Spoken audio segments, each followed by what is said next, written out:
اسلام کے جو بنیادی ارکان ہیں ان میں سے ایک حج بیت اللہ بھی ہے۔ اللہ کے محبوب صلی اللہ علیہ وآلہ وسلم نے اس کے بارے میں ارشاد فرمایا کہ جس کے پاس استطاعت ہو، طاقت ہو اور وہ جان بوجھ کر حج بیت اللہ کے لیے نہ آئے تو میرے مصطفیٰ علیہ السلام نے فرمایا کہ اس کی کوئی گارنٹی نہیں، وہ چاہے یہودی ہو کے مرے چاہے وہ نصرانی ہو کے مرے۔ یعنی کہ اس کی واضح طور پر اللہ کے محبوب صلی اللہ علیہ وسلم نے صاحب استطاعت کو حکم فرمایا کہ جس کے پاس طاقت ہو، ہمت ہو، استطاعت ہو، وہ لازمی حج بیت اللہ ایک دفعہ ادا کرے۔ اور جب بندہ حج بیت اللہ کے لیے آتا ہے تو اللہ خالق کائنات اس بندے کے پچھلے سارے گناہوں کو معاف فرما دیتا ہے۔ اللہ کے محبوب صلی اللہ علیہ وآلہ وسلم نے اس کے بارے میں ہمیں آگاہ فرمایا، اس کے بارے میں ہمیں واضح طور پر تعلیم عطا فرمائی آپ صلی اللہ علیہ وسلم نے۔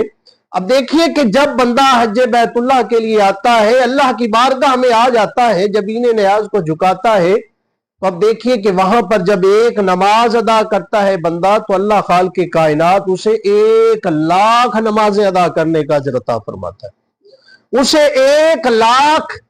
مرتبہ نماز پڑھنے کا ثواب عطا فرما دیا کرتا ہے۔ اس کا مطلب یہ ہے کہ پھر جب اللہ کے محبوب نے ہمیں اس کے بارے میں اتنی تلقین فرمائی، اتنا اجر و ثواب کا اعلان فرمایا، تو یقیناً ہمیں اللہ کے گھر کے طواف کے لیے لازماً جانا چاہیے۔ اگر استطاعت ہو، طاقت ہو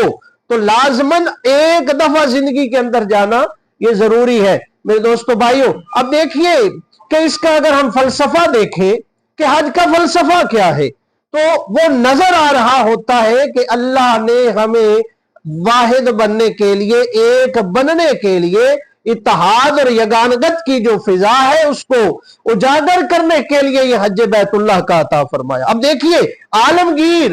سب سے بڑا جو اجتماع ہوتا ہے روئے زمین پر وہ حج بیت اللہ کے دوران ہوتا ہے۔ اب دیکھیے کہ وہاں پر چاہے کوئی عالم ہے، کوئی حافظ ہے، چاہے کوئی پیر ہے، فقیر ہے، کچھ بھی ہے، چاہے کوئی جنرل آ جائے، اگر اس کے سر پہ ٹوپی ہے تو فرمایا جاتا ہے کہ سر سے ٹوپی کو اتار دے اور سر سے اتار کے پھرتا رہے۔ چاہے کوئی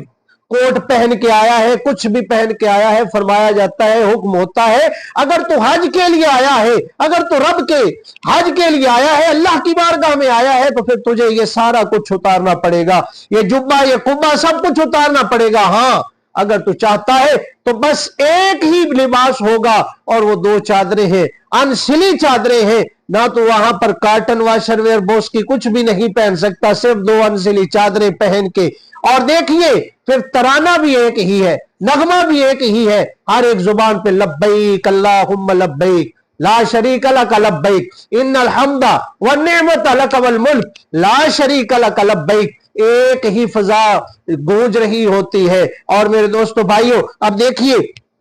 جو خطبہ حجت الوداع کے موقع پر آپ صلی اللہ علیہ وسلم نے ہمیں ارشاد فرمایا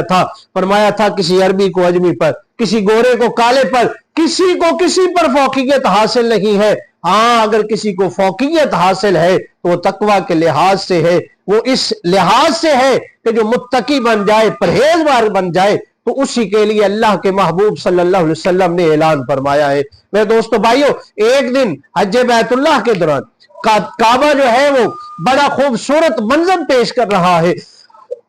اور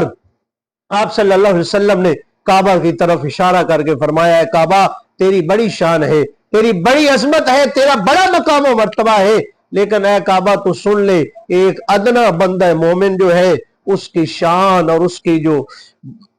سب سے زیادہ جو ہے اگر عزت اور احترام ہے، وقار ہے، تو بندہ مومن کا وقار ہے۔ میرے دوستو بھائیو، آج مجھے اور آپ کو چاہیے کہ ہم حاجی بن جائیں، جب ہم نمازی جب بن جائیں، حج بیت اللہ ادا کر لیں، تو یقیناً ہماری زندگیوں کے اندر وہ چاشنی، وہ روشنی پیدا ہونی چاہیے